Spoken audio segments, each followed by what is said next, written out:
Halo, aku salah satu transpuan yang ada di Yogyakarta. Namaku Nika Faradila.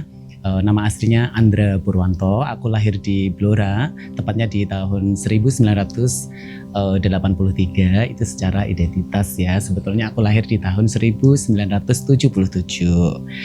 Dan aku adalah salah satu transpuan sebagai ketua di The Wajan Proliman Manajemen yang aku bangun sejak tahun 2009. Halo semuanya, nama aku Paris Wilson de Altamirano.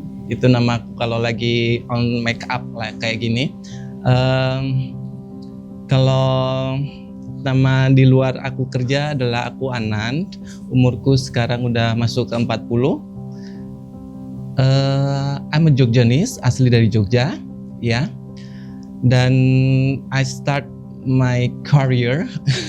Aku mulai dandan kayak gini sejak tahun 2006 waktu itu ya. Halo semuanya, aku Melia Pursani Panuntun. Aku lahir 25 Oktober 1985. Aku dari Magelang. Udah di Jogja udah lama banget sih, dari 2005. Ya Allah, sampai ini panas kayak ayo capcus. Aku mau kan bintang lu loh. Aku kan cuma kid ya. Kamu apa? Let's go. Oh, let's go ya apa? Ada anak ya.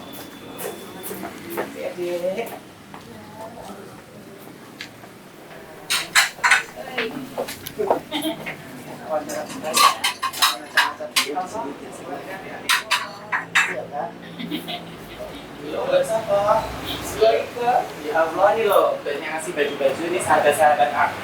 Ini enggak ada yang buat itu enggak, Dewi, ini aku ya. Cengong gua tak bodoh bilang. Aku sing di Kuwi lo milih kuwi. Ya Allah, ya apik ngene loh. Banyak orang yang ngasih baju, jadi kita tuh kadang bingung milih-milih ya. Baju sama nake, ya wis aku. Transpuan itu adalah kata yang mungkin beberapa tahun terakhir ya untuk diadopsi di bahasa Indonesia atau waria. Jadi kata lain dari transpuan selain waria juga kalau untuk orang Jawa itu adalah banji, seperti itu sayang. Transpuan adalah cara mengekspresikan diri sendiri buat saya mungkin ya. Tuh. Kalau dari aku pribadi, aku classify 3 bagian dari kewariaan ini. Oke. Yang pertama itu adalah crossdresser. Crossdresser itu adalah mungkin kayak aku, ini adalah crossdresser. Jadi untuk officially kerja ngamen, aku memang dandan dengan pakaian seperti ini. Tapi untuk kehidupan sehari-hari, aku menjadi aku yang anan, laki-laki gitu ya, gitu. Yang kedua adalah female atau itu bisa disebut transgender. Mereka secara identitas, walaupun mereka tidak bekerja, waktu tidak bekerja, mereka masih memakai pakaian perempuan gitu, walaupun tidak bermake up gitu. Mereka memakai bra dan sebagainya. Oke. Memakai atribut perempuan tetap walaupun kerja ataupun tidak kerja. Dan yang terakhir aku classify ke transseksual, yaitu orang yang udah mengubah dari seksual mereka, dari gender mereka, dari laki-laki ke wanita dengan operasi dan dengan pengukuhan ke pengadilan. Itulah yang aku klasifikasikan ke 3 bagian itu. Yang ini loh, apa yang bisa bikin? Ini bukan bertahan atau nggak bertahan ya, tapi memang Kak Nika ini adalah terlahir sejak dari kecil memang sudah seperti perempuan. Jadi aku di usia-usia kecil, usia-usia balita tuh aku memang juga udah dipakein baju perempuan. Karena kalau nggak dipakein baju perempuan, kata orang tua aku sih aku langsung meninggal kayak gitu. Mungkin dari kecil ya aku menyadarinya ya. Tapi kalau mulai berpikiran untuk berdana seperti ini sih akhir-akhir ini gitu, udah 10 tahun yang lalu sih sekitar gitu. Tapi kalau menyadari ada seperti ini sih udah dari kecil gitu. Kalau keluarga gitu sih mungkin mereka menutupi ya, atau sebenarnya tahu gitu, tapi mungkin mencoba untuk menutupi aja, menerima aja gitu, tapi nggak dinyatakan gitu. Saudara-saudara enggak sih, bahkan tetangga-tetangga semuanya enggak ada penolakan-penolakan. Hanya saja mungkin beranjak dewasa aku selalu kayak menutupin kalau aku tuh memang sebetulnya transpuan di dalam diriku seperti itu. Jadi orang taunya aku kelihatan cowok, walaupun mungkin keluargaku seperti yang Paris sahabatku tadi bilang, sebetulnya keluarga tahu kalau kami ini seperti apa, sebetulnya tahu, tapi tetap enggak diungkapkan gitu aja ya. Kalau perasaan itu pasti dari kecil udah ada perbedaan dari kecil, mungkin dari mainan yang dimainkan aja itu udah pasti beda gitu. Itu yang umum terjadi pasti seperti itu gitu. Dari kesukaan dengan lawan jenis secara seksual itu udah pasti beda gitu ya. Kalau keluargaku nggak pernah bahas tentang perbedaan ini gitu. Mungkin aku dapat bully di luar sana, dari kecil pun udah dapat bully, itu pasti. Dengan kita tidak terlalu banyak tingkah pun itu udah dibully, dengan cara jalan lenggokan kita itu udah dibully, padahal itu it's natural. Itu secara natural memang kayak gitu.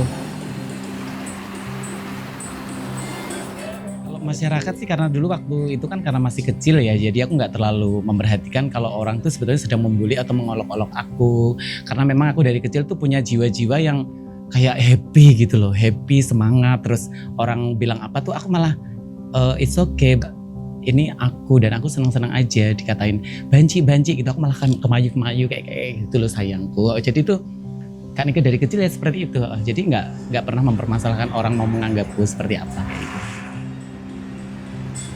Pengalaman banyak sekali ya, pahit ketir pengalaman itu udah banyak sekali, judging itu banyak sekali gitu. Ada yang menerima, ada juga yang menolak, tapi ya itulah hidup ya. Jadi kita harus bisa balance semuanya, itu harus kita kembalikan ke diri kita. Kalau mungkin pengalaman pahit sebagai transpuan itu mungkin setelah dewasa ini sih, setelah melakukan ngamen di jalan ya.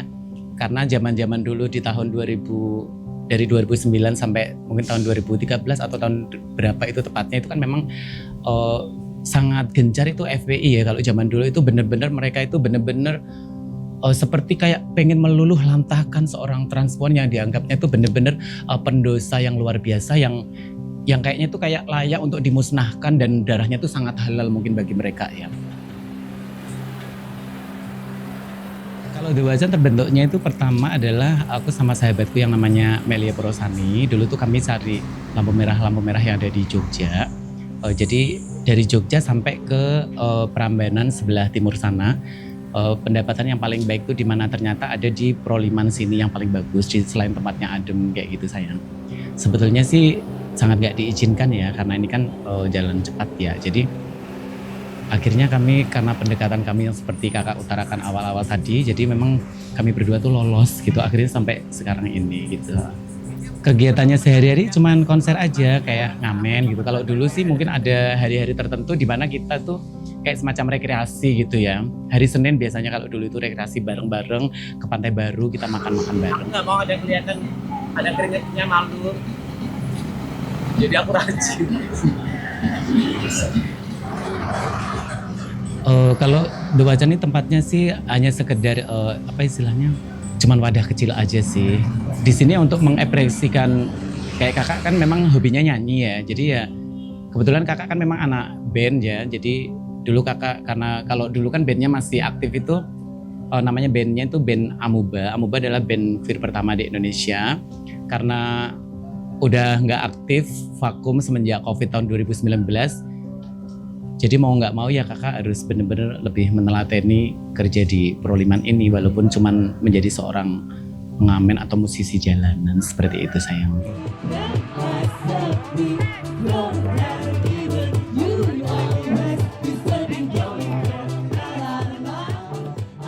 Paling kalau zaman dulu itu kita cuman ada ngumpulin uang kas gitu ya, setiap siapa yang kerja itu per orang tuh 2.000, nanti uangnya itu misalnya udah terkumpul, kita akan memberikan ke orang yang membutuhkan, atau orang datang ke sini biasanya minta bantuan seperti itu. Terus uangnya ini kemana aja gitu ya, alokasi uang ini, rezeki ini, biasanya aku sisihkan 10% dari penghasilan. Jadi 10%-nya ini aku sengaja ganti disumbangin juga ke orang-orang yang kurang mampu kayak gitu, biasanya gitu. Jadi 10% dari penghasilanku aku sisihkan tiap hari, nanti kalau ada keperluan untuk orang-orang itu kan aku kasih. Kalau kerjaan formal saya memang udah ada beberapa pekerjaan formal sebelumnya dan itu lumayan lama ya di kerjaan formal itu, dan itu baik-baik aja. Dan mungkin aku nggak serta-merta bilang dari awal ya background aku seperti ini gitu, karena memang aku harus lihat situasi nih gitu seperti apa. Mungkin seiring berjalannya waktu setelah aku bekerja di situ, aku buktikan kinerja aku seperti apa gitu, dan aku cerita tentang masa laluku itu baru oke gitu kan. Sebenarnya sih belum pernah ditolak sih gitu. Soalnya udah dari itu kan langsung terjun ke jalan, langsung ngamen gitu. Kalau mencoba pekerjaan lain sih pernah sih, tapi kebetulan alhamdulillah nggak ditolak. Saat aku membutuhkan pekerjaan yang formal, jadi aku jadi cowok aja gitu. Jadi aku bisa kerja di beberapa tempat. Contohnya aku pernah kerja di Hotel Melia Porsani, di Hugos Cafe. Terus terakhir aku di Phoenix Hotel belum lama ini, 2 atau 3 tahun yang lalu gitu ya. Jadi pas kayak jadi cowok gitu, tapi begitu udah kenal akrab dengan dunia kerja yang ada di sana, ya aku mengungkapkan dong identitasku gitu. Tapi karena sudah terlanjur baik ya akrab, oh ternyata jadi itu sekalian promosi sih sebetulnya, bahwa tidak semua transpuan itu buruk sih. Jadi itu adalah salah satu cara aku untuk menyuarakan kayak gitu hak sayang anak. Banyak orang bilang ini adalah suatu penyakit gitu. Buat saya it's not a disease. Ini bukan penyakit buat saya. Mungkin bisa lebih dibilang ini adalah cacat secara mental gitu. Jadi kamu nggak bisa bilang anak-anak yang sekolah di SLB itu adalah anak sakit. Bukan. Mereka adalah anak yang sehat. Mereka adalah anak yang baik, anak yang pintar. Mungkin mereka tidak sempurna secara fisik. Mungkin mereka dilihat jelas, oh ini tidak sempurna secara fisik. Nah, kalau aku mengklasifikasikan diri aku adalah aku cacat secara mental. Ini bukan penyakit yang katanya ini bisa menular ini dan sebagainya ini dan itu gitu. Buat saya big no gitu. Salah satu hal yang perlu aku sampaikan untuk masyarakat luas seperti yang tadi saya bilang adalah yang perlu di-upgrade adalah sebagian dari masyarakat kalian yang masih kolot, atau biasanya orang yang dimabuk agama yang selalu mengkait-kaitkan kehidupan manusia ini dengan agama, itu sih yang perlu di-upgrade sih. Ya, jangan apa-apa terus dibenturkan dengan agama, dibenturkan dengan ada musibah ini, dibenturkan dengan LGBT, dengan ini, dengan itu ya. Pandangan kolot kayak gitu tuh masih aja ada, tapi ya gimana? Aku juga nggak bisa berbuat apa-apa. Mau menyadarkan mereka pun kalau mereka sudah terlanjur kolot dan mabuk agama mau gimana gitu. Ya udahlah, maksudnya aku cuma bisa nerima takdir ini dan menjalaninya, tetap semangat, udah itu aja sih. Menurut aku sih kalau di pemerintahan sendiri aku pikir juga transpuan nggak terlalu yang didiskriminasi banget ya menurut aku ya, kalau secara pemerintahan ya. Jadi mereka juga udah oke lah, contohnya di Jogja ini juga kami baik-baik saja gitu. Mungkin karena ada Pak Sri Sultan ya, mungkin yang menerima dengan baik mungkin ya. Yang pertama aku tekankan adalah ini bukan sebuah penyakit gitu. Ini adalah suatu kelainan genetik. Ini adalah cacat secara mental gitu. Jangan judging kalau ini adalah penyakit dan jangan pernah berpikir ini bisa diobati. Hak-hak para waria ini adalah sama gitu, sama seperti manusia yang lainnya gitu aja sih. Hanya sekedar penyetaraan hak aja. Aku nggak pernah advokasi atau orasi untuk melegalkan gitu. Tidak pernah aku seperti itu gitu. Marilah hidup berdampingan, terlepas orang itu transpuan atau bukan transpuan, tetap menjalin hubungan baik. Jadi sesama manusia harus saling menghormati, menghargai. Salah satu cara untuk menghargai manusia adalah bagaimana rasanya kita kalau agar sayang sama sesama manusia adalah bahwa kita semua adalah satu, sama-sama ciptaan Tuhan. Jika merasa seperti itu, kita seperti akan menyayangi seperti itu.